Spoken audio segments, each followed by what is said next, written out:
Blackwood House presenta. En el episodio 344 de Creative Talks Podcast, John Black se declara adicto al videojuego Hero Wars. ¿Qué implicaciones tiene esta nueva generación de plataformas lúdicas creadas para la adicción? La inteligencia artificial obliga a un profesor universitario a comprar máquinas de escribir para toda la clase. ¿Qué nuevas prácticas creativas podemos ver en el salón de clases? La Chupa Chups acaba de convertir su empaque en un enfrentamiento de lucha libre mexicana. Te contamos todo. ¿Cuáles son las 100 mentes creativas más importantes de nuestros tiempos desde la perspectiva del IMSS Institute? Te contamos del término sueco dostadning, creado por la pintora sueca Margareta Magnusson.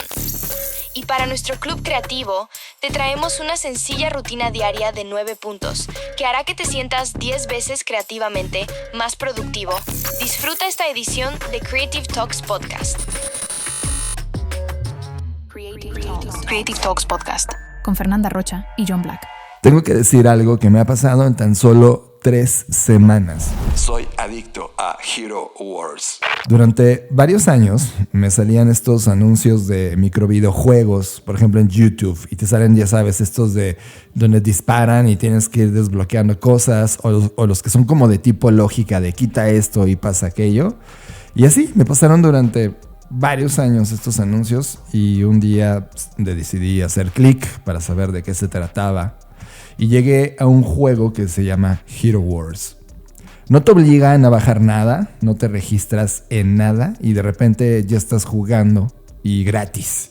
Así que mi curiosidad comenzó evidentemente a emocionarse porque el videojuego, la verdad, está increíble. Es una brutalidad de juego con personajes increíbles, pero mi incursión en este juego, al momento de empezar a ver la interfase y empezar a ver cómo se desenvolvía todo, comenzaba a entender que esto era un diseño de adicción, una nueva estructura de negocio basada en la escasez. Y evidentemente lo jugaba y lo jugué y me fui adentrando a fondo hasta descubrir muchas del funcionamiento y sobre todo la transparencia oscura, déjame llamarlo así, transparencia para nosotros, oscura porque la gente no lo logra entender, de cómo una de estas compañías que se llama Nexters, que son los propietarios de este juego, y déjenme darles un poco de datos para decirle la dimensión de esto. Este juego tiene 7 millones de usuarios activos en promedio. Y cada uno de esos 7 millones tardan 2 años jugando activamente esto.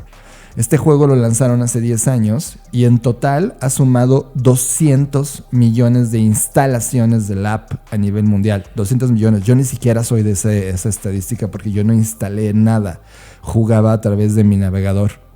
Y quienes juegan este videojuego esencialmente son hombres mayores de 30 años, cosa que yo soy de esa estadística, pero también tengo que decir que he visto a niños cuando voy a restaurantes y están en sus tablets que están jugando este juego.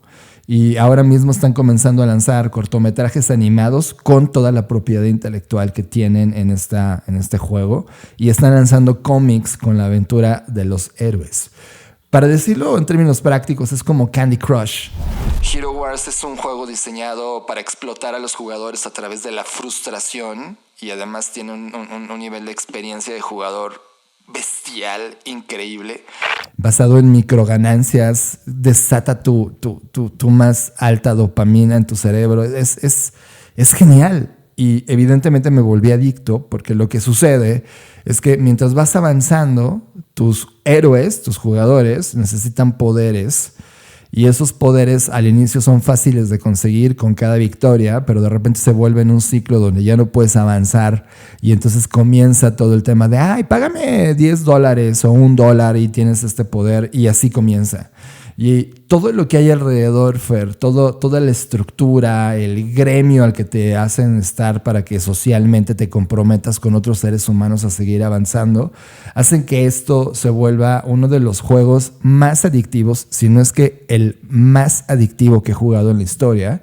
Y después de leer todo esto, después de hacerme sentir como me sintió, porque al inicio te hace sentir increíble y sigues avanzando, y el juego es, en serio, el juego es brutal.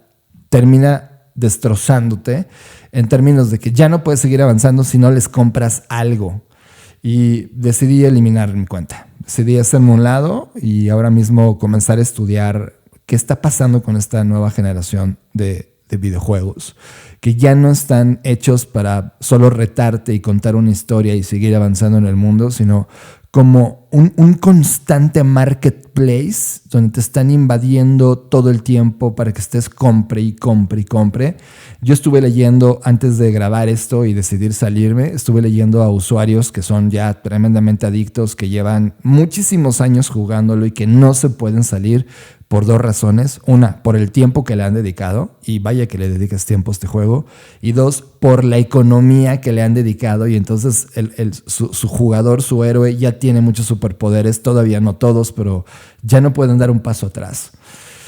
Todo esto lo traje porque estoy leyendo, llevo la mitad de uno de los libros que me ha dejado reflexionando mucho en todo este año. Se llama Tristes por Diseño, de Loving Garg, y quiero leerles este pedazo del libro. El propósito del diseño de la tristeza es, como lo llama Paul B. Preciado, la producción de una frustrante satisfacción. Así que superaremos la tristeza no a través de la felicidad, sino más bien, como remarcó Andrew Culp, a través del odio a este mundo. Acto seguido, decidí tomar mi atención de nuevo, decidí tomar mi tiempo de vuelta. Decidí solo jugar otros 20 minutos este videojuego y después terminé borrando mi perfil como un acto contestatario agresivo en la misma dimensión de cómo me enganchó.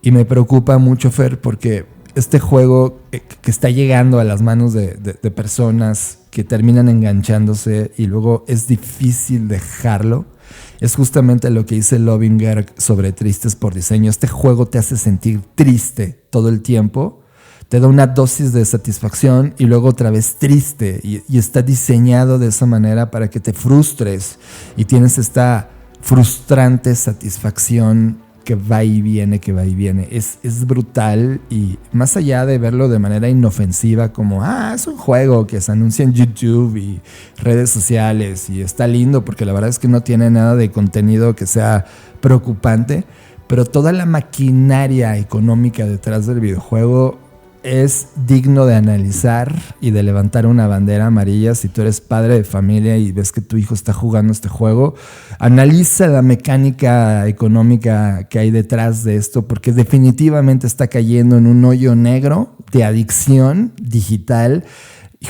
Ni siquiera las redes sociales me habían hecho sentir así. Estás escuchando Creative Talks Podcast. Creatividad, innovación, diseño, negocios y futuros. Pero muchas veces en este podcast hemos platicado sobre el impacto que tiene la inteligencia artificial, sobre todo en las aulas, donde ahora mismo se está debatiendo, y yo vengo hace 3 semanas de estar en un evento masivo donde profesores de todo un estado llamado Guanajuato se reúnen para discutir sobre qué prácticas, qué ideas, qué herramientas hay sobre cómo la tecnología puede ayudar o no al aula. Y hemos dicho en este podcast que la prohibición no arregla nada. La prohibición solo es una salida pasajera que inclusive acelera la adopción negativa de las cosas que queremos erradicar. Y hay una cosa que me parece interesante, quiero saber tú qué opinas de esto, Fer. Hay un profesor universitario que decidió comprar máquinas de escribir, las mecánicas, las que vas tecleando así, tac, tac, tac, tac, tac, y llevarlas a la clase.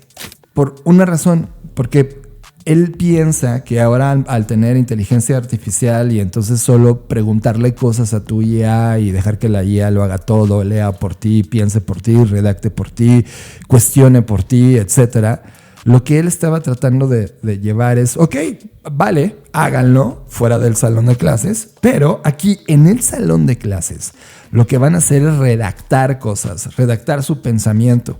Entonces se dio cuenta de que la máquina de escribir es una manera de interacción que está directamente conectada al pensamiento, a la mente del ser humano, de tal manera que no hay un intermedio tecnológico que piense por ti y que medie esa relación.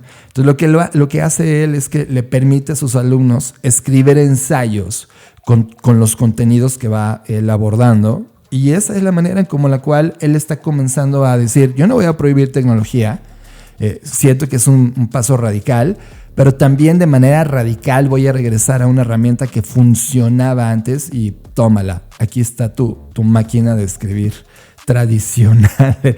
¿Qué opinas de esto? Esta es una de las posibilidades o de los posibles futuros que habíamos enmarcado en nuestras discusiones y conversaciones sobre IA. ¿Recuerdas? Cuando decíamos que así como iba a haber un estallido de uso indiscriminado en la mayoría de las veces, también por el otro lado iba a haber personas que intentaran compensar esa adicción o esa forma de uso de inteligencia artificial. Y creo que estamos viendo, no solo en este ejercicio, sino en varios que han comenzado a ocurrir en diferentes universidades o instituciones educativas, pues un intento, diría, un poco desesperado porque las personas, en este caso los estudiantes, pues tengan a bien aprender habilidades que no necesariamente te brindan las tecnologías más avanzadas, ¿no? Ahora, lo que me llama la atención es, más allá de volver a las máquinas de escribir, que como persona nostálgica que creció en un momento donde a mí, en mi casa, todavía me tocó que mi familia, por ejemplo, mi madre estudió taquimecanografía, ¿no? Entonces, tener una máquina de escribir en la casa era como una obligación. Claro. Me emociona, por supuesto. O sea, yo digo, wow, entonces eso significa que van a regresar las máquinas. Y que en muchos sentidos no se han ido, ¿no? Hemos tenido aquí donde vivimos un vecino que siempre está vendiendo máquinas de escribir súper bonitas, que no sé todavía de dónde las saca, pero... ¿Te acuerdas cuando fuimos a Colombia y fuimos a Bogotá y en la plazuela central había una persona que se sentaba en el piso y te decía, te redacto un poema en su máquina de escribir? Claro. Y entonces tú le decías la temática y él en tiempo real te hacía un poema increíble. Exacto, tú le dabas un prompt y él te hacía el... Sí, por ejemplo, habla del amor y del enamoramiento. Y entonces se sentaba en su máquina y taca, taca. Era el ruido, ¿no? Del taca, taca, taca. Era hermoso volver a ver a un humano en interacción con esa máquina y su mente conectada a eso para crear un poema. Sí, hay algunas palabras de los estudiantes que ya cursaron con él y el principal problema, más allá de la emoción inicial, es diciendo de wow, nunca había visto una máquina de escribir funcional. A mí más que esos comentarios, los que me gustaron muchísimo son aquellos que están relacionados con el acto mismo de la investigación, que eso es a lo que quería ir, pero te brincaste mi parte, todavía no terminaba, que eso es justo a lo que quería ir. Más allá del uso de la máquina per se, es lo que detonó en los estudiantes el hecho de que no tuvieran a la mano la posibilidad de usar ni siquiera Google, por ejemplo. Y hay personas o estudiantes que dijeron, esto puede sonar mal, pero me vi obligado a pensar en el problema por mi cuenta en lugar de delegarlo a la IA o a la búsqueda de Google. Para ti, para mí sería de victoria, pero sería algo normal, ¿no? Es como de, yo jamás le dejaría delegar que piense pero ellos ya lo ven normal. Es como, lo normal es que piense por ti. Y esto los obligó a dar el paso atrás, pero no lo sintieron como algo restrictivo, sino como tengo esa habilidad. Ajá, como un descubrimiento. Sí. Lo cual, como bien mencionas, nos dice qué tan normalizado está en algunas sociedades y en algunos grupos sociales, qué tan normalizado ya está el tengo que investigar, pues voy a Google, voy a ChatGPT o la que esté en el momento, porque ya ves que van ahí que Claude y luego que Claude ya no, y bueno. Pero el punto es justo ¿no? Como algo tan simple y que puede ser de primera entrada como el profesor loquito que nos puso a escribir en máquina de escribir, sí. Y de repente eso se convierte en algo que te lleva a, como dices tú, John, a reflexionar en yo puedo investigar, yo puedo hacerme cargo, yo puedo ir a buscar en otras fuentes. O sea, a mí me sigue impactando muchísimo que hay algunas personas que no se han parado jamás en una biblioteca. Exacto. En este momento, ¿no? Y es que digo, ¿cómo? Entonces, ¿dónde investigaste? No, pues internet, ¿no? Y es como, ok, entiendo que ya hay mucha información en internet y hay mucha información valiosa y está bien hackear papers y lo que tú quieras, pero Es que cuando yo que estoy viviendo un proceso de maestría, es que de verdad que cuando quieres hacer una investigación profunda, internet no te alcanza para poder sustentar algo. Sí, totalmente. Y estas como habilidades que habíamos dejado atrás están comenzando a ser nuevos descubrimientos para... Lo dijimos, como tú dices, Fer, todo el tiempo lo hemos dicho, como hay este descubrimiento de lo viejo, es lo nuevo para las generaciones que nacieron con lo nuevo para nosotros, ¿no? Y esa paradoja está presente aquí. Hubo solo una cosa chistosísima. La mayoría de los estudiantes también se dieron cuenta de que los dedos que tenemos son mucho más frágiles que los que teníamos máquina en el pasado. Claro, porque antes teclearla, mecanografiabas tenías y tu que dedo... darle un chingadazo al teclado, ¿no? No, Así, ¿nunca se te fue el dedo entre las teclas? Por supuesto. Uy, no, a mí me pasó una vez y casi me rompo el dedo. O de repente ya tenías demasiado ritmo y las dos mecánicas se quedaban atoradas, ¿no? Las letritas, claro, las letritas, se quedaban y tú tenías que quitarlas con tus dedos. O sea, y te llenaban las manitas de tinta. Exacto. Y ese mundo que ya hoy con un teclado tecnológico computacional no lo tienes, pero ya ni siquiera sientes la letra. Y aquí sí estás sintiendo la letra, ¿no? Eso me gusta. Y también quiero llevarte un recuerdo, Fer, que tengo. Antes de la existencia de los eSports, que también ya hemos hablado mucho, había un concurso que se llamaba Vence a la Bestia o Derrota a la Bestia, dependía mucho de a dónde ibas, en donde te formabas en una fila para tener la oportunidad de hacerle una reta a la bestia. Imagínate que la bestia, dependiendo del videojuego, ya sea que la bestia esté jugando, no sé, Fórmula 1 o un partido de FIFA, o sea, dependiendo del videojuego, era 1 contra 1, Street Fighter, por ejemplo. Entonces, si tú derrotabas a la bestia, cobrabas dinero. Era como te pagaban porque eras un digno vencedor de la bestia. O te convertías en la siguiente bestia. Y cada vez que tú derrotabas a alguien, te daban dinero a ti. Con esa idea, un profesor hizo su propio Vence a la Bestia. Y creó un agente de IA. Imagínate que diste clases tú de creatividad y entonces el agente de IA tenía cargado todo lo que pasó en la clase, todos los contenidos. Y entonces los estudiantes, su examen, tenían que establecer un debate con ese agente de la IA, desplegando los argumentos que ellos tenían y habían creado en sus mentes. Y con base en la interacción más el criterio del profesor, se le asignaba una calificación. Qué interesante, me parece interesante. Es un poco lo que hacíamos con la guerra de prompts, ¿no? Pero acá era visual, en donde lo que tenían que hacer los seres humanos era un poco superar la creación del otro. Exacto. Con ayuda de la IA. Pero aquí me parece muy interesante, sobre todo porque la argumentación es algo que creo que hace mucha falta en este momento. O sea, yo platicando con personas, y estoy hablando de personas adultas, ni siquiera tomando ventaja de, hablo con los más chavitos para no sé, para tomar ventaja sobre ellos, no, para nada. Hablando con gente de mi edad o mayor, les falta mucho sustento en la parte de argumentación. O sea, he tenido conversaciones donde la gente hace declaraciones así sin más, así de, esto es esto, ¿no? Y yo les cuestiono de, oye, pero ese concepto... Voy a poner un ejemplo que ahorita acaba de pasar en la mañana. En un grupo de futuros en el que estoy, compartieron un proyecto que habla supuestamente de volver a nuestras raíces y crear futuros desde nuestra cosmovisión latinoamericana, porque no debemos tomar por sentado, por dado los futuros que han sembrado otras cosmovisiones hegemónicas, etcétera, ¿no? En eso estoy totalmente de acuerdo. Pero en ese mismo artículo y argumentación ponía nombres como alquimia, el grimorio, y yo así de, a ver, entonces le cuestioné al creador de eso de, si tú dices que esto es muy latinoamericano, ¿por qué no usas conceptos latinoamericanos y por qué usas conceptos medievales europeos como el grimorio y el alquimista? Entonces no me ha respondido, pero en el chat donde estoy y estábamos compartiendo esto, les puse como cómo es posible que te autonombres un proyecto 100% latinoamericano y hagas esto, ¿no? Entonces, esa falta de argumentación que hay de las personas de no saber estructurar, desde mi perspectiva, se debe mucho a que hemos crecido con esta cultura de internet.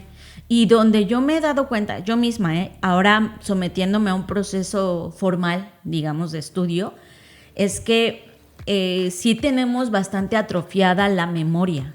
Y me refiero a memoria de recordación, ¿no? Sí.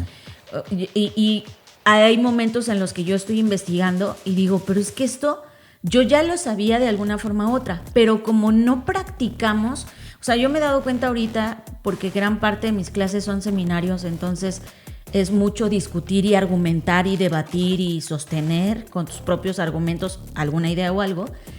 Me he dado mucho cuenta que algo que sí tienen muy bien cimentado los filósofos es que tienen una memoria brutal. Y lo digo no solo por mis profesores, sino por mis pares, que algunos de ellos son filósofos. Y me causa mucha admiración porque realmente todas las cosas que hacen tienen que ver con papel, con leer, con argumentar, con hablar, con dialogar.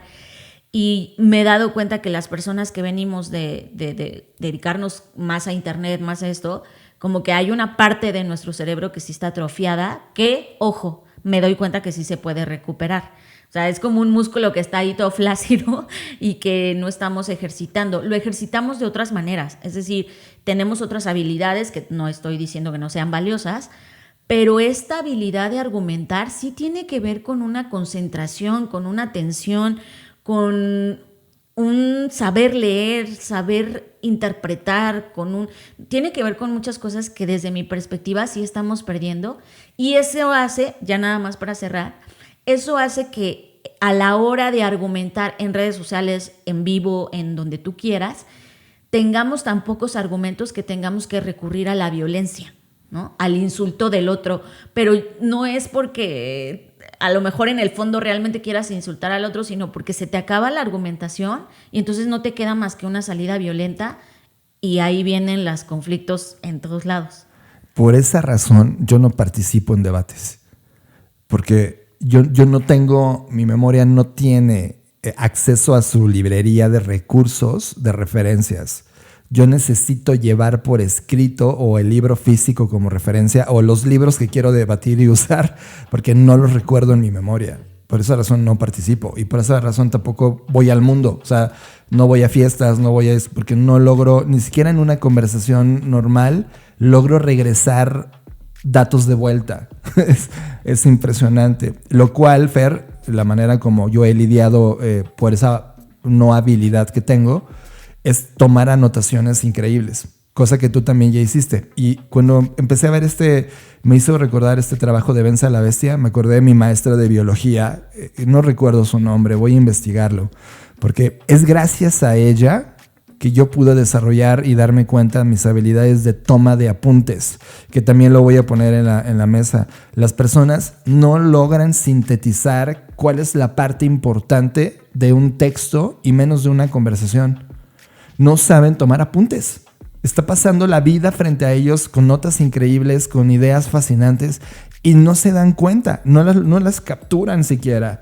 Y esa maestra de biología, Fer, una de sus calificaciones para pasar el grado, ella hacía algo parecido a esto de Vence a la Bestia.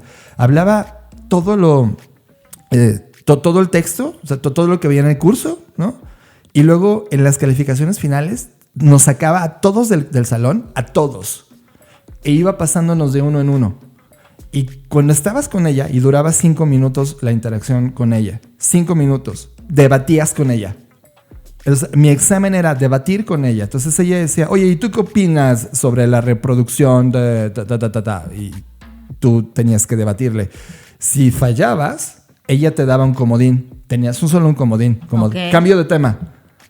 Entonces ella decía, bueno, no va a sacar 10, vamos a ver ahora el siguiente tema. Abordaba otro tema y ya no había comodín. O sea, era responder. Solo era una vez. Sí o sí. Entonces ya respondías. Entonces, cuando tú realizabas esa conversación con ella, ella analizaba tu dominio del tema y evidentemente tenías que estar entrenando los 100% de los posibles temas que ibas a tocar con ella para dominarlo. Ella solo abordaba un par y debías de llevar tu libreta. Ella analizaba tu libreta. Entonces, ella decía, ok, me debatió bien, ahora voy a ver su libreta. Si la libreta estaba en el nivel de toma de apuntes que vale, o sea, que reflejaba que tú habías reflexionado, habías hecho la chamba, las dos, la suma de ambas, te daban la calificación. Yo no había entendido lo importante que era esto hasta ahorita que me estoy dando cuenta, lo importante que fue este pensamiento, esta colección, esta captura, y al final es el convertir todo este conocimiento en algo funcional y debatible con ella. Es que justo tocaste un punto crucial y no me quería extender más en este punto, pero está súper bueno.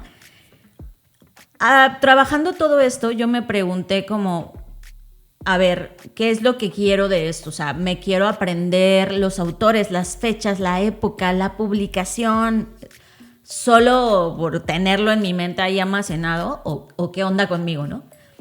Y me di cuenta y tuve que recurrir a mis apuntes, hablando, es que por eso me acordé ahorita que dijiste de apuntes, de los tipos de memoria que hay, porque creo que la memoria está un poco satanizada, ¿no? Pensamos que aprenderse algo de memoria es igual a llenarte de información y estar ahí como loro estocástico repitiendo cosas, ¿no? Pero en realidad es que la memoria tiene muchas clasificaciones. O sea, está la memoria sensorial, la de corto plazo, la de largo plazo. Y en la de largo plazo, que es la que realmente hace que se te queden las cosas a lo largo del tiempo y no las olvides mañana, esa es la que más se atrofia con el uso de todas las tecnologías que hoy tenemos disponibles. Un ejemplo claro que siempre ponemos es el uso de Google Maps, ¿no? O sea, tú no sabes llegar a un lugar, y yo me sumo a eso, si no saco mi Google Maps. O sea, no me sé ubicar en la línea espacial. Y la memoria a largo plazo es la que justo nos ayuda, porque en la memoria a largo plazo hay una todavía categorización que se llama episódica, que es cuando tú recuerdas momentos, lugares, emociones, detalles, expresiones personales, y que esa memoria también te ayuda a la memoria procedimental, cuando recuerdas habilidades motoras, cuando recuerdas... Es decir, no es solo recordar información, sino estos ejercicios que tú estás mencionando y por la cual lo pudiste recordar en este momento, es porque hubo tal significado en ese aprendizaje, en esa lección, que no tenía que ver per se con que tú recordaras el tema o X cosa, sino con la valoración que hoy le das de eso a tu vida, ¿no? Y eso es lo que yo me doy cuenta que tiene este proceso filosófico, en donde yo digo, es que ¿cómo es posible que mi profesora, o sea, en una sentada, te cita a más de 50 autores, sus obras, qué dijo, qué no dijo, cuándo lo dijo? Y es claro, porque es un proceso, no es que solo se lo sepa de memoria, sino que ha habido esta parte de procesamiento en donde ella ya comprendió el mensaje que ese autor o autora querían declarar y logra conectarlo a su vez con un diálogo de otros autores que en su tiempo no estaban vivos al mismo tiempo, pero que ella puede conectar, ¿no? Cuando logras hacer que dos autores conversen en tu cabeza, ¿no? Y eso me parece una locura, que regresando y ya para cerrar, es algo que desde mi perspectiva estamos perdiendo porque no tenemos este proceso adecuado de poner atención, como tú decías, de sintetizarlo a través de nuestros apuntes, pero al mismo tiempo me da mucha alegría que comienzo a ver más en mis redes sociales, y obviamente estoy sesgada porque el algoritmo está ahorita en mi fase de estudio también, ¿no? O sea, obviamente, pero he visto muchas páginas y TikTokers haciendo sesiones de estudio estructurada y te comparten tomando apuntes tipo tal, y tienen sus apuntes tomados desde diferentes perspectivas de autores que te ayudan a tomar notas. Y de verdad me da mucho gusto cómo, así como hay personas que están totalmente perdiendo la memoria, a largo plazo sobre todo, hay personas que están jóvenes trabajando y diciendo, a ver, no, necesito un método de estudio, necesito un método de tomar apuntes, necesito un método para realmente obtener el conocimiento. Me gusta lo que estás diciendo, sobre todo porque tú y yo estamos muy de frente con audiencias, es decir, sí. Ya sea en un salón de clase donde hay 25 o 50 personas o en una conferencia donde hay cientos o miles, yo lo primerito que me doy cuenta de ellos es, ¿tienen una libreta para apuntar? Y te puedo decir que arriba del 90% no lo llevan. O sea, en un salón de clases, bueno, mínimo tienen una tablet o una computadora frente a ellos, pero tú no estás viendo que están anotando. Sí, exacto. O si están puede chateando. Que estén jugando tu jueguito. Cosa. Ándale, Hero Wars, están tratando de elevar su nivel del héroe. sí, yo no lo sé, ¿no? En un salón de clases, a menos de que estés caminando, pero pues no falta que tú minimices la página que estabas y ya está. O sea, no lo puedes saber. Pero en una audiencia, en una conferencia donde es difícil sacar una computadora, hoy me da muchísimo más pena porque veo cada vez, evidentemente si no había libretas de apunte o Moleskines o lo que sea para apuntar, ahora empiezo a ver cada vez más reproductores de toma de audio. O sea, tú pones tu teléfono y abres tu grabando app. las notas de voz. Así es. Y al final le dice la IA, resume todo lo que este mono dijo. y ya está. O sea, entonces esta habilidad de capturar y de condensar y de reflexionar sobre un tema que te llamó la atención está dada a alguien más ahora. Está ya dejada terciarizada a la inteligencia artificial y es por esa razón que no logras hacer esta introspección con la data, la información que te va llegando a la vida y eso me da mucha pena. O sea, yo lo veo ya ahora como una práctica cada vez increciendo, ¿no?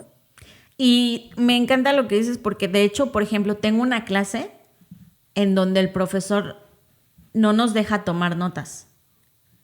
Porque su método es, estás aquí, tienes que estar 100% presente y atento en lo que yo estoy diciendo. Porque en lo que tú anotas ya perdiste lo que yo te estoy diciendo. Entonces su perspectiva es, tú concéntrate al 100% y una vez que termine la clase, tomas todas las notas que quieras. El pedo es que tienes una clase después de él. O sea, yo diría, no tengo clase después de él. Qué cool. Yo le diría, profesor, yo tengo un problema en mi mente. Yo lo necesito. Pero o sea, al principio obviamente me saqué de onda, ¿no? Como de, porque yo estoy acostumbrada a tomar notas mientras la persona habla. Pero fíjate que ha sido bien interesante porque, sobre todo ahorita que estoy en periodo de vacaciones, estoy releyendo mis notas. Y las notas que tomo de la clase de Arellano, que es el doctor Arellano, versus las otras clases, al principio era como que tengo una hoja que nada más puse 2 párrafos, ¿no? Pero con el tiempo son notas realmente mucho más curadas, más procesadas. O sea, me llama la atención eso, que las notas que tomo en las otras clases, ¿no? Y bueno, al final del día, insisto, son diferentes métodos y a cada quien le va a funcionar uno distinto. No estoy diciendo que todos hagan lo mismo, pero es bien interesante cuando te sometes, en este caso como estudiante, a diferentes modos de enseñar, porque también tú te permites experimentar diferentes modos de aprendizaje, ¿no? Sí. Al final, yo reprobaría la clase del doctor Arellano.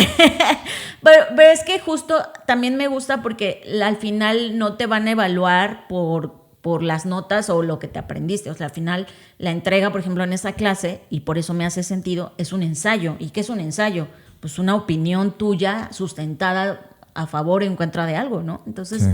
Bueno, lo que quería decir era que al final del día sería muy interesante que pudiéramos, si hubiera espacios más allá del salón de clases, porque claro, ahorita, por ejemplo, yo pues me tengo que someter a esto, quiera o no, porque estoy estudiando. Pero me quedo pensando, y esa es la pregunta con la que quiero cerrar, ¿qué pasa con las personas que por alguna razón u otra ahorita ya no se van a someter o en este momento no se van a someter a un proceso de aprendizaje formal? ¿Qué otros espacios hay donde podamos practicar estas habilidades? En las películas, Fer. O sea, en serio, y lo hemos discutido aquí, o sea, yo ya no puedo concebir, tú y yo no tenemos ese problema porque no tenemos hijos o convivimos con nuevas generaciones en ese espacio tan íntimo llamada sala de la casa donde ves tus plataformas y contenidos. Tú y yo nos comprometemos en cada película, en cada serie, o sea... no, pero yo me refería a espacios donde pudiésemos conversar argumentativamente. Pues es que te lo digo, de nuevo recurro a las películas. Una vez que te comprometes y tomas estas notas, tú y yo, después de que termina una película, todo lo que nos sentamos argumentativamente. Pero eso lo hacemos. Yo hablo de espacios que sirvan para todas las personas, no de nuestra casa. Es que voy para allá. Si no eres capaz de dedicar la atención a algo que te va a tomar 50 minutos en un episodio o 1 hora y media a un contenido audiovisual ya creado para tu entretenimiento, si no eres capaz de defragmentar algo que de ahí te sirva para un debate, alguna idea que digas, wow, esto me llamó porque bla, bla, bla, y el libro de tal y yo leí tal, ¿qué otro formato ayuda en otro espacio. Déjame te digo una cosa. En la semana te leí en voz alta un texto de Habermas y la importancia de las cafeterías, que nos dejó impactadas, amigas. Porque claramente hoy cuando vamos a una cafetería, la concepción de una cafetería en este momento de la vida totalmente es totalmente fría, insípida. En aquel momento las cafeterías, por ahí de los 1200 y cacho, cuando comenzaron las primeras, y que eran una aberración en su momento, la gente decía, ¿qué mierda es eso de tostar ese grano horrible, no? Y luego se convirtieron en las cafeterías donde había este análisis social, donde tú ibas a debatir, a escuchar, a aprender, donde iban filósofos, estudiosos, académicos a hablar sobre los temas que se discutían no solamente en las universidades, el nuevo espacio público intelectual, y había gente que le llamaba universidades de a centavo, así le decían a las cafeterías, porque realmente entrar en una cafetería era entrar en una zona donde la discusión estaba increíble, donde el análisis era brutal y las personas se reunían alrededor de las conversaciones que querían escuchar o participar en. Y muchos de los grandes pensadores de ese tiempo pues participaron en esos lugares, en esa concepción de cafetería. Y además hubo momentos de la historia donde hubo prohibiciones de cierto tipo de bebidas y esta no fue de las que participaron en esas prohibiciones. Por lo tanto, se prestaba a que el sistema nervioso se dejara seducir por la cafeína y todavía hubiera mejores. Hoy, ¿cuál es el espacio público, Fer? A eso me refería, no al formato películas y discútelas en tu casa, no. Me refería a estos espacios. No hay. Que ojo, nada más para aclarar, las cafeterías no se inventaron en 1200, ojalá. Las primeras aparecieron en 1400 y estas que mencionas, que justo donde se reunía como la crema de los intelectuales. Era 1290 y tanto, lo recuerdo muy bien porque me sorprendió. No, eran en el documento 1600. 1600. En 1600 sí. Era cuando comenzaron a comercializarse el formato, pero los primeros formatos de experimentación... Es que aparecieron en Constantinopla en 1400, no hay registro. Voy antes. a revisar esos datos. Ya ves. Bueno, haya sido como haya sido. Sí, llegados más al siglo XVII, es cuando tenían como este apogeo, ¿no? Y que me gusta que menciones esto porque esa es la pregunta que al final estoy como dejando, no para que la respondamos aquí, sino para que reflexionemos cuál sería hoy ese espacio, cuál es un espacio donde la gente vaya a conversar, porque hoy, por ejemplo, pienso en una cafetería, primero que se me viene a la mente es Starbucks, y esa cafetería, yo cuando he ido, la gente ni siquiera está acompañada y quienes no están hablando, cada quien está en su teléfono móvil. O sea, no veo que haya espacios así. No hay espacios así. Ya no hay espacios así. Y creo que estaría interesante como oye, ¿no? el espacio así se convirtió en el comentario que le haces en tu red social a la persona que le estás viendo un texto o viendo un video. Ese es el espacio. O sea, el espacio se digitalizó. Cuando tú ves un video de YouTube de alguien que está exponiendo un tema y le comentas, ese es el nuevo espacio. Por eso creo que ha habido un auge, y esto lo conecto con los otros episodios que hemos hablado, sobre estos lugares que se convierten en una especie de listening, pero también lectura. Por ejemplo, aquí hay una cafetería en Querétaro que además de ser cafetería y ser librería, porque es librería y cafetería, además de eso hacen eventos en donde las personas leen un libro, es un club de lectura, pero lo debaten, lo discuten al finalizar. Y yo he visto cómo va increciendo, porque siempre lo sigo en Instagram y veo sus historias y todo, y cada vez tienen más personas. Y una de las cosas que las personas, porque les preguntan, ¿qué es lo que más te gustó de esta experiencia? Y justo dicen que leer acompañado y poder compartir con otros tus reflexiones sobre la lectura les ha dado un panorama mucho más rico del libro, porque las otras personas ven cosas que esas personas no pudieron ver en una primera lectura, claro, ¿no? Y creo que, por ejemplo, ese podría ser un intento de generar o gestar este tipo de espacios. Sí, sí, ok, de acuerdo. Solo que no es masivo, ¿no? Sí, claro. No es... es que se extrañan estos momentos regresar. Ahora, que haya estas manifestaciones de regresar a estos formatos tradicionales, pues me encanta. O sea, en algún momento, ¿cómo se llamaba este lugar? Cavendish. Cavendish, que de alguna manera era un bar, por supuesto, pero también era una librería, pero también un lugar de discusión, pero también ofrecían café. O sea, hace falta el Cavendish de nuestros tiempos, o sea, o hace falta regresar a Cavendish. Aquí en la Ciudad de México hay un Cavendish, si no me equivoco, pero está situado en un lugar estéril. Santa Fe es un lugar estéril, es un lugar oficinístico. Artificial. O sea, esto tendría que vivir en un lugar donde la conversación está, donde tú podrías asistir. Y básicamente hoy los lugares son las universidades, Fer, o sea... y hablo de universidades en las que puedas caminar. O sea, si yo quiero entrar ahora a una universidad privada, pues claramente es privada, no me van a dejar pasar, etcétera, ¿no?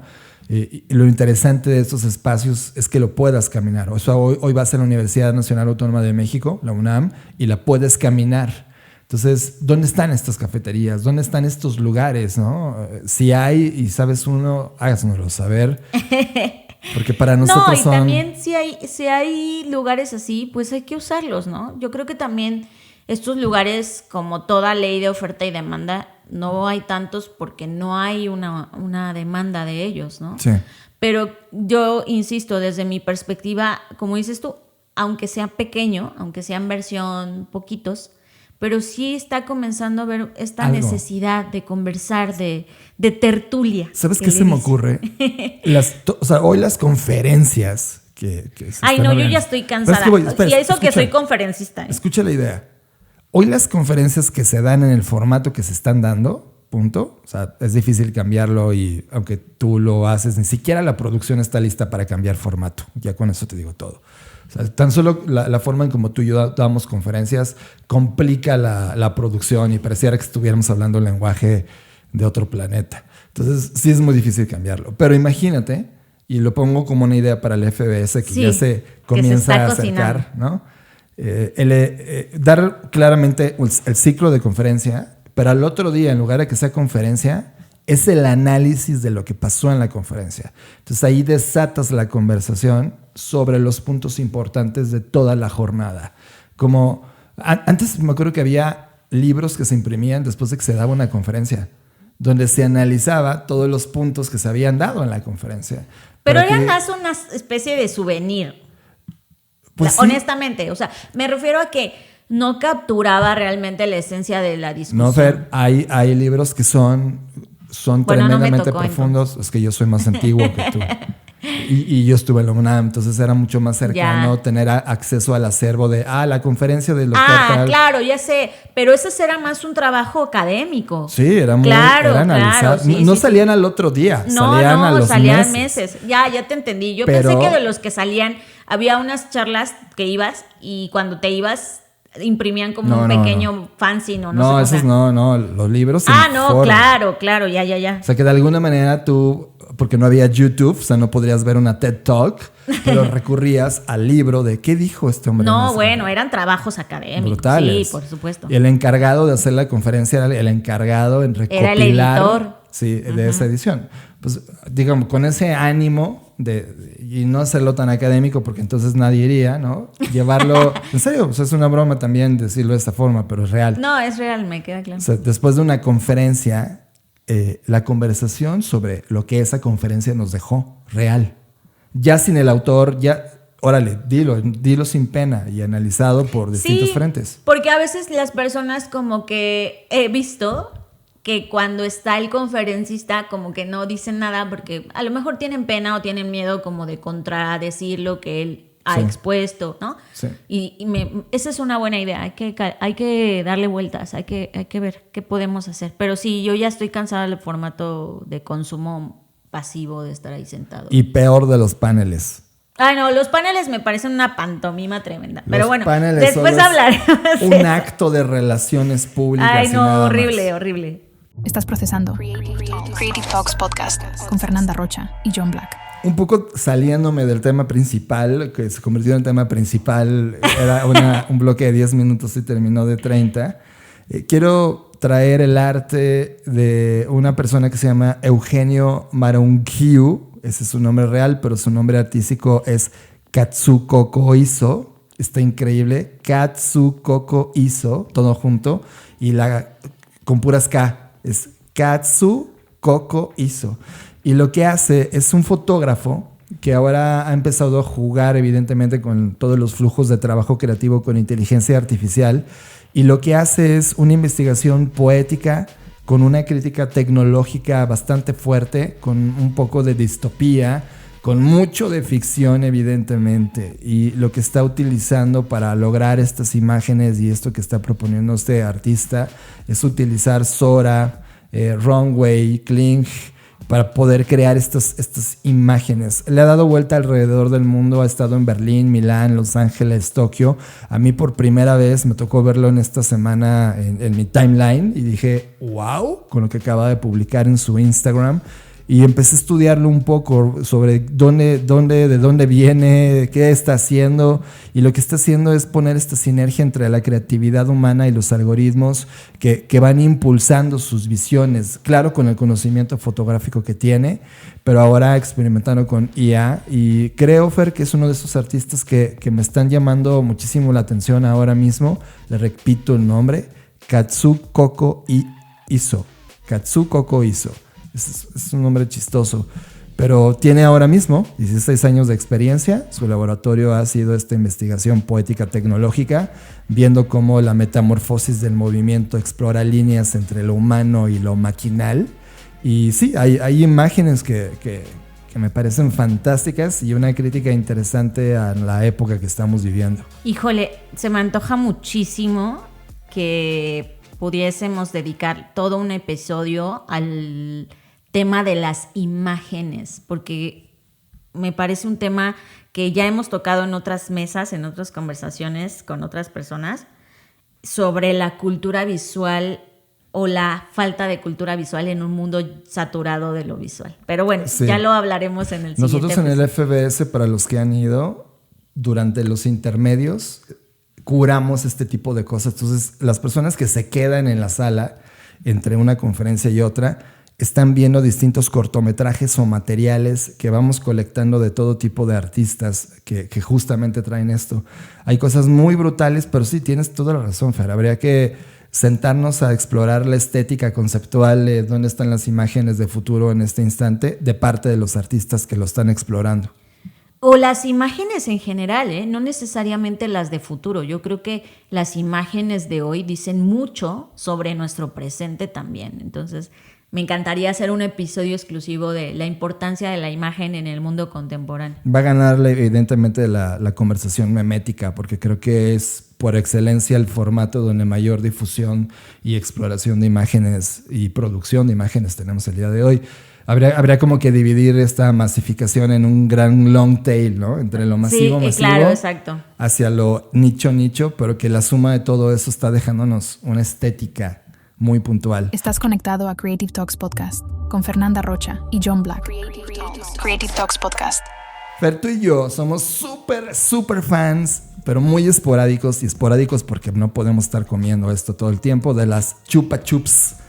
Es verdad, a veces como que te traigo de otros países, ¿no? Cuando voy a otros países te traigo tu chupa chups. Porque hay unas chupa chupsotas que no venden en determinados lugares, ¿no? Y las amamos. Y Chupa Chups fue creado en 1958 por el español Enric Bernat en Barcelona. Que evidentemente cada vez que vamos sobre la avenida que está en la Rambla, ahí tienen la sede de las Chupa Chups y es toda una tienda de experiencia alrededor de la Chupa Chups. Pero la razón por la cual nace el formato Chupa Chups era porque en aquel entonces los niños se ensuciaban las manos a la hora de comerse los caramelos, no había formato palito. Lo único que hizo Enric Bernat es ponerle el palito. Eso es y hacerlo en forma de bolita. Y ni siquiera se llamaba Chupa Chups, se llamaba Gol.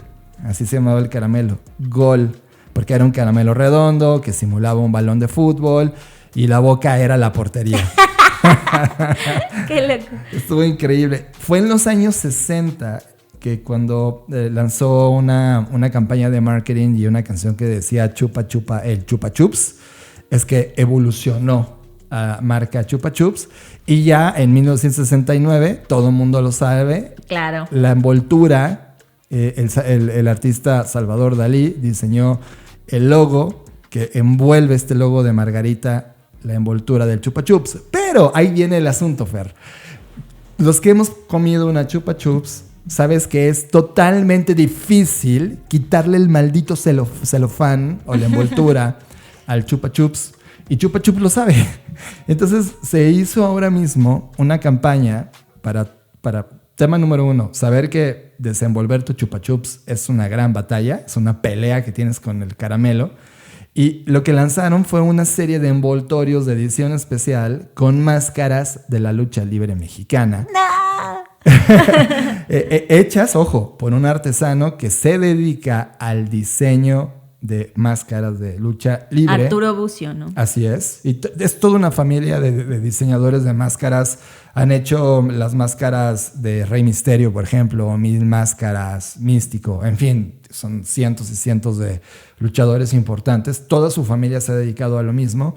Y lo lanzaron justamente como decir, burlarse de ellos mismos, de decir, ya sé que es una lucha, quitarle el envoltorio, pero ahora quitarle el envoltorio tiene este adendum de diseño mexicano de máscaras de lucha libre.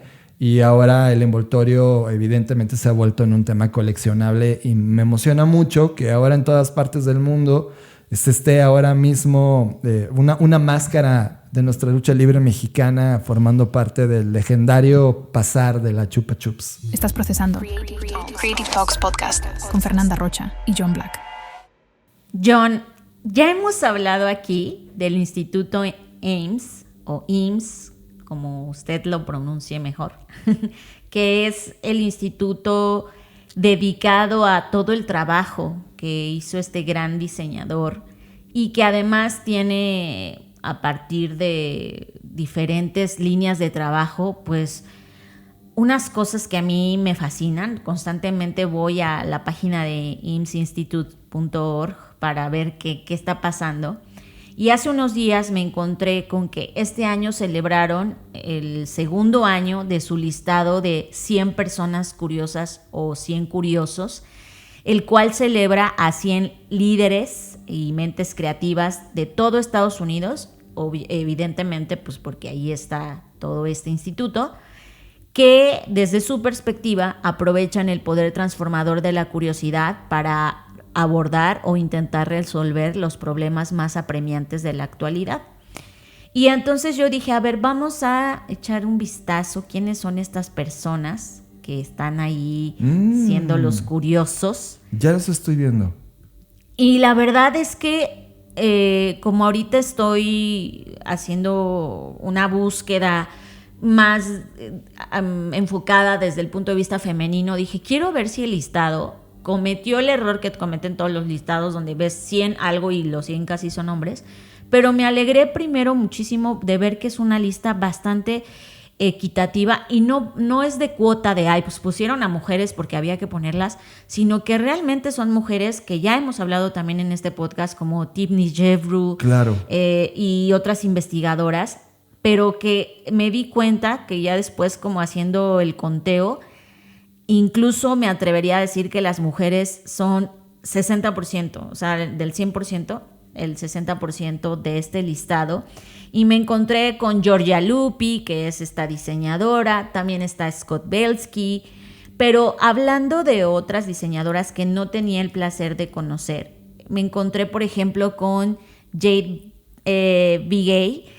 Ella es una activista indígena y ella lo que está haciendo es intentar influenciar de alguna forma u otra las políticas nacionales.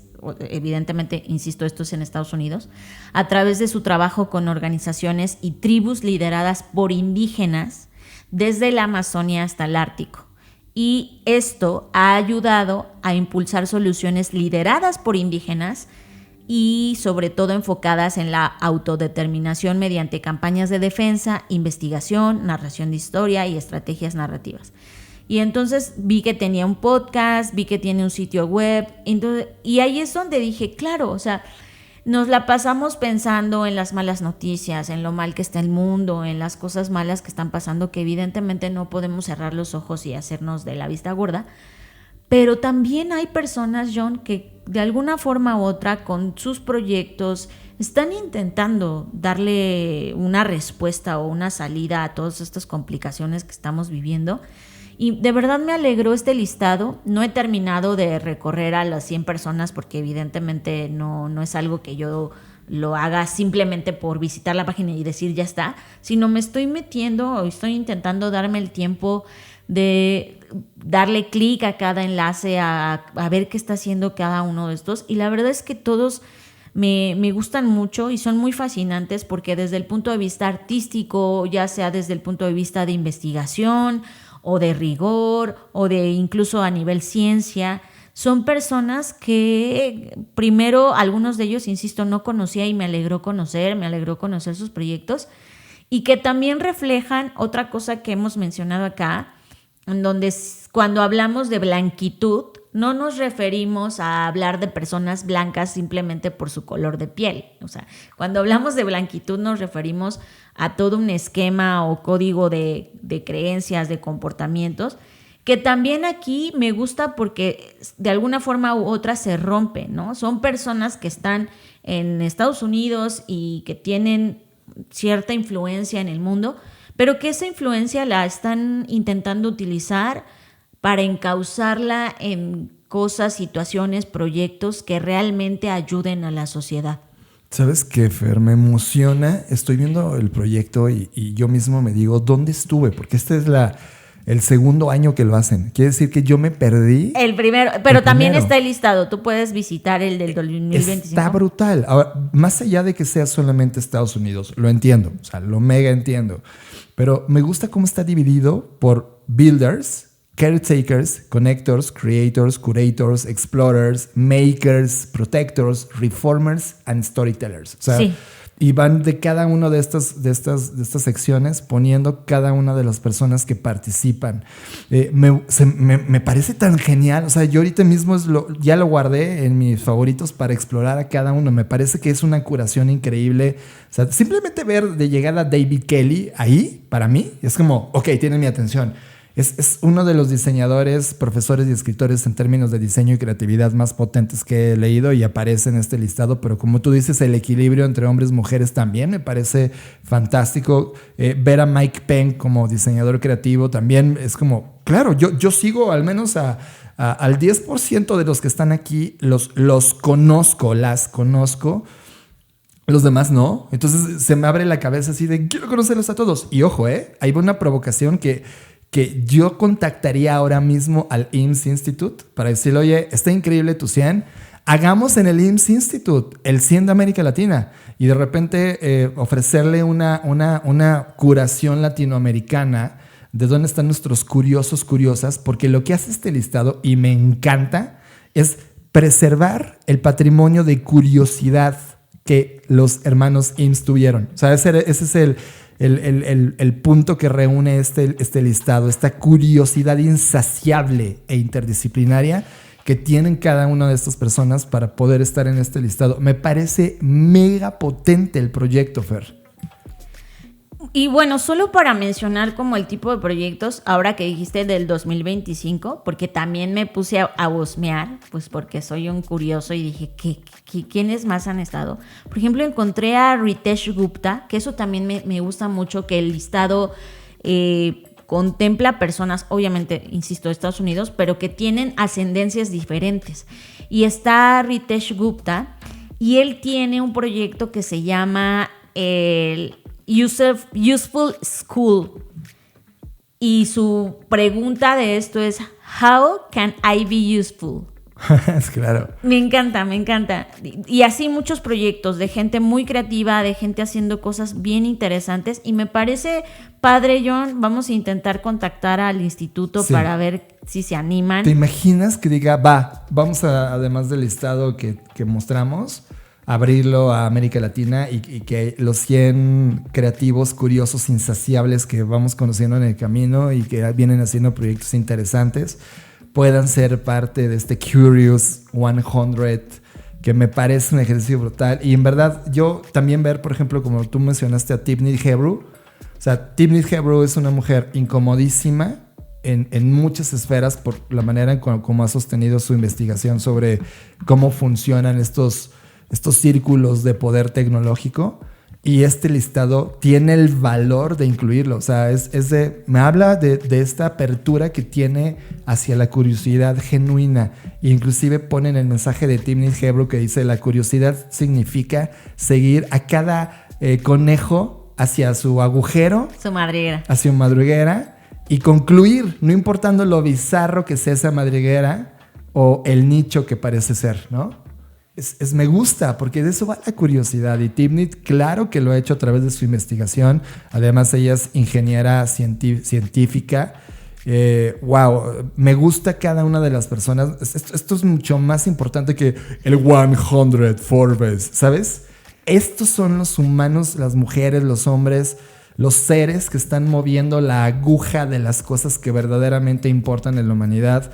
Me siento como haber descubierto un delicioso manjar de conocimiento, Fer. Es brutal, The Curious 100.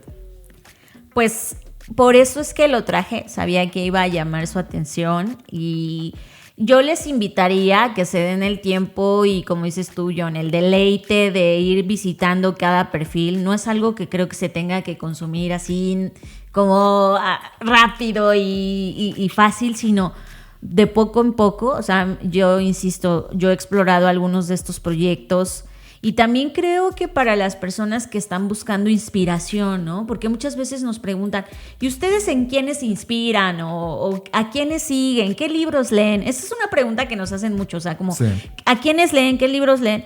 Pues lo hacemos a través de también estos listados que ya están curados por alguien, que en este caso es un instituto que nos parece de prestigio, y que ahí puedes encontrar. Por ejemplo, yo encontré a un autor de un libro el libro se llama Seek, How Curiosity Can Transform Your Life and Change the World, que se llama Scott Shigeoka. Y dije, ese libro no lo conocía, voy a explorarlo, voy a ver, pero insisto, es algo que requiere tiempo y de poco en poco. Sí, está impresionante y lo pueden encontrar poniendo en su navegador Institute. Y 100, top 100 Curious. Esto es Creative Talks Podcast. Creatividad, innovación, diseño, negocios y futuros. Con Fernanda Rocha y John Black. Creative Talks Podcast. Te voy a contar una historia, Fer. Había una vez una pintora sueca que se llamaba Margareta Magnusson, que falleció en el 2017. De hecho, murió a los 92 años, o sea, una persona que ya tenía su edad. 2017, pero se hizo muy famosa porque publicó un libro que se llama The Gentle Art of Swedish Death Cleaning, el arte sueco de la limpieza de la muerte.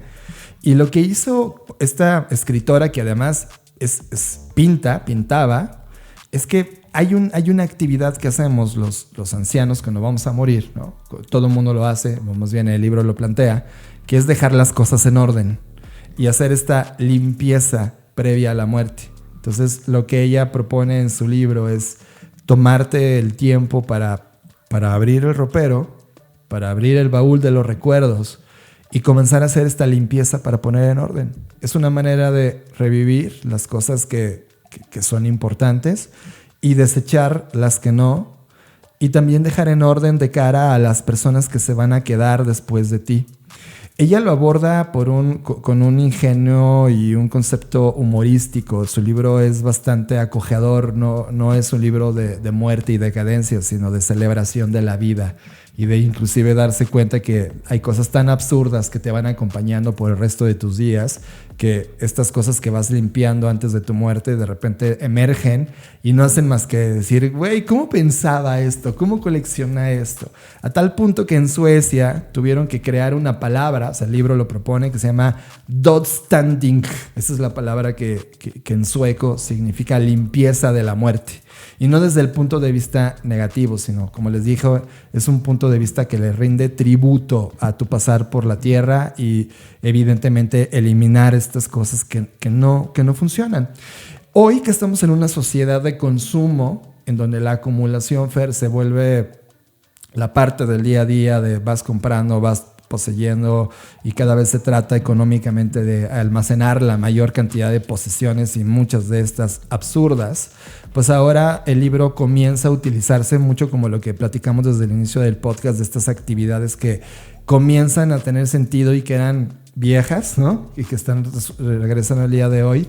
Pues hoy también las personas están empezando a utilizar esta práctica en la vida diaria. Entonces creo que cada uno de nosotros, Fer, empieza a tener eras en nuestra vida. Es decir, yo cuando cumplí mis 40, pues inicié en una nueva era de mi vida y de alguna manera murió un pedazo de mí cuando tenía 30. Y esa muerte, este cierre de ciclo, esta muerte, esta limpieza de muerte, creo que es una limpieza que deberíamos estar haciendo cada vez que inauguramos una nueva era en nuestras vidas, cada vez que inicia un proyecto enorme que de alguna manera te va a cambiar, un cambio de país, un cambio de casa, un cambio de pareja y de vida, crear esta muerte bonita. Nosotros en el mundo de internet le decimos cadáveres exquisitos a esta gran síntesis que tú puedes colocar en una página web donde imagínate que tú tuviste un blog y dejas vivo en un cadáver exquisito los mejores artículos del blog y todo lo demás lo borras y se queda el cadáver exquisito. Esto es idéntico. Es como, ¿qué de lo que tú estás viviendo, qué de lo que tú acumulaste se va a quedar contigo de cara a la siguiente fase de tu vida? Que de alguna manera tú y yo estamos vivos. Para los que van a morir, pues la siguiente fase es la muerte. Pero para nosotros esta limpieza, este ordenamiento, este volver a abrazar las cosas que sí quieres, que sigan viajando contigo y hacer a un lado las que ya no, para poder ordenar tu vida al interior, al exterior, tus pertenencias, tus ideas, tus anotaciones, tus libros, la música. Vas creando un archivo de tu vida a lo largo del tiempo y a nadie nos habían explicado que era importante hacerlo y de repente vamos cargando todas las piedras durante toda nuestra vida y había piedras que ya no queríamos cargar, que era muy fácil dejarlas a un lado y poder seguir avanzando, pero de repente al no tener esta práctica o este tipo de actividades donde le rindes tributo a las cosas geniales que viviste, pues de repente se va convirtiendo en un pesar. Lo que hace la práctica del dot standing es poder hacer esa limpieza en tu vida. Y lo que me gusta mucho es que en alguna parte de todo este artículo se menciona que esto es un acto de cuidado hacia el otro. Y eso creo que es brutal. Y lo menciona así porque, y lo digo desde el conocimiento que a mí me ha tocado vivir, por ejemplo, cuando falleció mi bisabuela, que ella desafortunadamente tenía cosas regadas por todos lados porque vivió en muchas casas, nunca quiso estar en un solo lugar. Y digo desafortunadamente porque al final del día nadie sabía qué hacer con sus cosas, o sea, no sabíamos si realmente eso era valioso para ella o no. Había cosas que parecían inservibles, pero no sabíamos si para ella habían representado algo, etc. Y cuando la lectura menciona que este es un acto de amor hacia el otro, es porque le quitas ese pesar o esa tarea de clasificar objetos no deseados o no entendidos a los demás que van a sobrevivirte y tú te encargas de eso. Y eso me parece muy bonito porque uno a veces es como un poco egoísta y piensa, pues yo me voy a morir, hay que se arreglen los demás, ¿no? Pero creo que esta parte de cuidado y de amor, de decir, no voy a dejarles, si de por sí siempre la muerte de alguien pues deja un vacío, deja ahí una serie de sentimientos, pues en lugar de cargarles más tareas, yo dejo todo listo y ordenado, y eso me parece muy bonito, porque siguiendo con esta idea, al final del día, y eso es algo en lo que quizás no nos gusta pensar tanto, pero ahorita que te escuchaba decir, cuando ocurra un momento grande, y yo me cuestionaba, ¿y por qué solo en esos momentos, no? ¿Por qué cuando solo ocurre algo grande, cuando en realidad en cada momento podemos morir? O sea, y no quiero ser fatalista ni nada, pero me refiero a que podrías hacerlo simplemente por el deseo de limpiar, de ordenar, porque además acá, más adelante hablaba sobre que las personas que ya iban a morir arreglaban sus cosas, pero además su situación con los demás. Claro. Y yo digo, claro, porque si ya te vas a morir, dices, no, ahora sí me voy a llevar bien con mi vecino, o no, lo que sea, ¿no? pero creo que esperarte hasta ese momento para retomar tu vida o ordenarla, pues es injusto, porque es algo que podríamos hacer desde ahora. Y me encantó esta perspectiva del cuidado del otro, dejando todo en orden para no cargarle a los demás la responsabilidad que te tocaba a ti. Y uniendo este concepto, Fer, con el podcast anterior donde hablábamos de los países más felices del mundo, pues ciertamente los nórdicos tienen estas prácticas, estos rituales que de alguna manera los van dando esta contribuyen solidez a esta cosa. Exacto, claro. y este dotstanding es parte de esas prácticas. Yo lo había mencionado como los capítulos importantes de tu vida, porque en la ordinariedad del día a día tienes prioridades que no te permiten pasar por ese duelo. O sea, porque si hay un duelo entre hacer una pausa, hoy pausar es un acto radical, ¿no? Sí.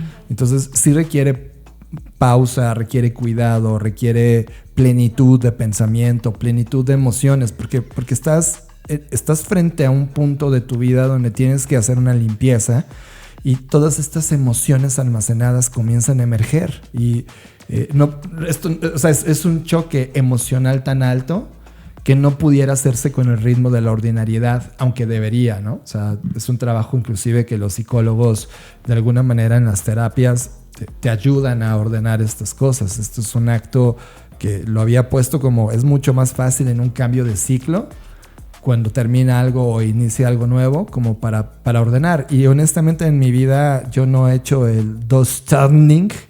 Lo hemos hecho por inercia, Fer, o sea, porque de repente se nos antoja y sentimos que hay demasiado ruido, se siente como algo de ruido y entonces observamos dónde está el ruido y somos capaces de hacerlo. Nuestra práctica anual que hacemos cuando quemamos nuestro vision board es una manera también de estar haciendo dotstanding y haciendo a un lado las cosas que no funcionaron, los aprendizajes, etc. Pero esto requiere no solamente a nivel ideas, sino también a nivel físico. Entonces creo que es una práctica hermosa de ritual de vida y de cambio de vida. O sea, hoy, por ejemplo, en mi cambio de vida el día de hoy, yo sé que ya no puedo jugar fútbol, soccer, como jugaba cuando tenía 30. Porque hoy me duele correr, ¿no? Y por eso ya dejé de correr, porque me duelen las rodillas. Y es de wow. O no las rodillas tanto, sino también los músculos que están abajo de la pantorrilla. Se me contrae y es como de, antes no te me contraías. Pero este es un cambio o sea, esto es una nueva fase en mi vida. El dotstanding de mi vida es abrazar los momentos que tuve de fútbol. Mis playeras de fútbol ya no me las voy a poner, ¿sabes? Es como de, solo me voy a quedar con una de las mejores que me van a acompañar de aquí hasta mi muerte y que significan mucho para mí, y el resto está de más. Entonces estas cosas que están de más, vale la pena dedicarle un ritual de wow, me acompañaste, fue increíble, pero hasta aquí llegamos. Estás conectado a Creative Talks Podcast con Fernanda Rocha y John Black. Creative Talks Podcast. Y con esto llegamos al fin de esta edición de Creative Talks Podcast, Fer. Un episodio bastante como multitemático, pero hay cosas que nos hicieron como rascarle profundamente cosas que teníamos ahí. Me ha encantado esta edición. Sí, lo he disfrutado mucho. Y no olviden que quienes quieran escuchar la versión extendida, pues pueden sumarse a nuestra comunidad en NAS, esta comunidad de Blackboard, en donde hay diferentes membresías que te dan acceso a diferentes tipos de contenido. También están otros podcasts como El Creador, Magazine Review, Bookshake, y también puedes tener acabo acceso. De terminar el guión de Bookshake, Fer. Y también puedes tener acceso a los labs, que por cierto, ya sea que pagues o no la membresía, te invitamos a que participes en nuestros labs. Nuestros labs tienen un precio bastante asequible, es de tan solo 199 pesos. Son sesiones intensivas de 90 minutos en donde compartimos puntualmente una cosa o un tema o una herramienta. En este mes va a haber 2.